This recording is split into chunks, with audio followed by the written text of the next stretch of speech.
Welcome back, residents. It's your Mayor of Dangerville, Alistair, back once again with some amazing news regarding the upcoming Godzilla vs. Kong sequel, and it's got me hyped. We have confirmation that this year's upcoming Godzilla series will overlap with next year's Godzilla and Kong film. A new Godzilla 98 model is releasing, and also we have confirmation on a returning VFX studio that is going to add a gorgeous flair to the MonsterVerse. So, let's get into it.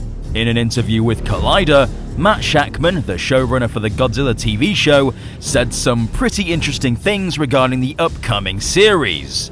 The interviewer asked him whether the MonsterVerse series would fit into the upcoming Godzilla vs. Kong sequel, and he replied with, "There is some overlap, though we were not heavily involved in talking about it with Adam Wingard and his team. Legendary is the studio for our show as well as for the films, and so they sort of sit at the juncture between the two. And they have a mythology department there which is wonderful. So they weigh in on how much things might overlap, how certain creatures need to stay on one side or the other, and so there's a lot of conversation about it. But in terms of how closely the narratives overlap, it's not as involved as, say, an MCU kind of Disney Plus film crossover. This is great to hear that the series will be able to stand up as its own thing. We know it's going to be a direct sequel to 2014, which means thematically it will be very similar, and some things in the MonsterVerse just haven't happened yet, like the Ghidorah invasion or the construction of Mechagodzilla. But it seems like the series will be exploring the mythology of the MonsterVerse and planting the seeds for what will lead up to Godzilla and Kong in 2024. This could come in the form of discovering a new Titan threat, or even hint that something is coming up from some underground cavern from a hollow earth that has yet to be discovered. It's good that they have a team that manages the lore and makes sure nothing gets confusing or messy, so that all the MonsterVerse projects can have a consistent story. They obviously don't want the series to just be a setup for the Godzilla vs. Kong sequel. They want it to be its own thing, a high-quality, respectable show. But it's good there will be some things in there that allow us to theorize and speculate on where the series is going. So don't expect any characters to look at the camera and say, "Oh no, it's a Godzilla from space. It's some kind of space Godzilla." There's going to be none of that. Maybe we'll just see some more cave paintings like what we got in Skull Island or King of the Monsters.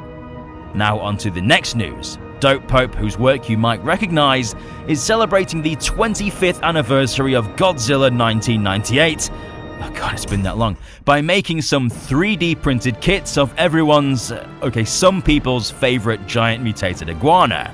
This is the sculpt, and it's really gorgeous. And it'll be around 12 inches long and 6 inches high, so it should be a nice model to add to your collection. If you're interested in this kit, then just email dope@dopepope.com for details. But he's actually also doing a Cloverfield kit.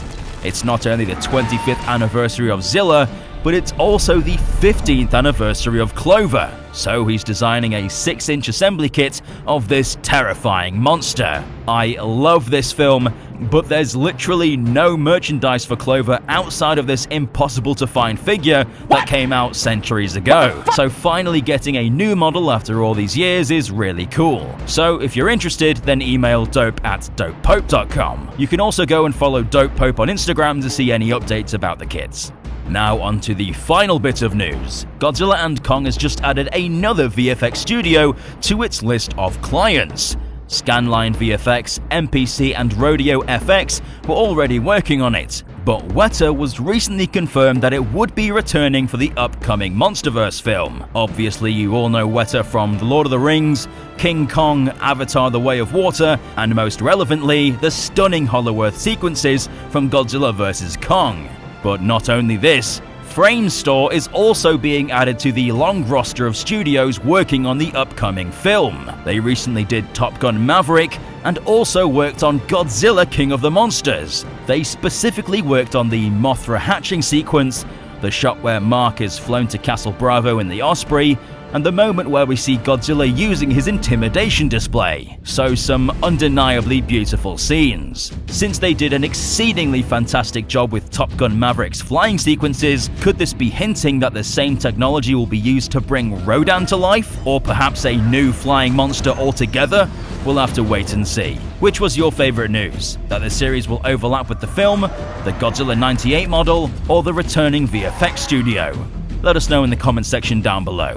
I think King of the Monsters is a very stunning film with some excellent cinematography, so I have no doubt Framestore will add a new layer of class to the MonsterVerse. Thank you guys for watching. We just passed 507,000 residents, which is just crazy to me.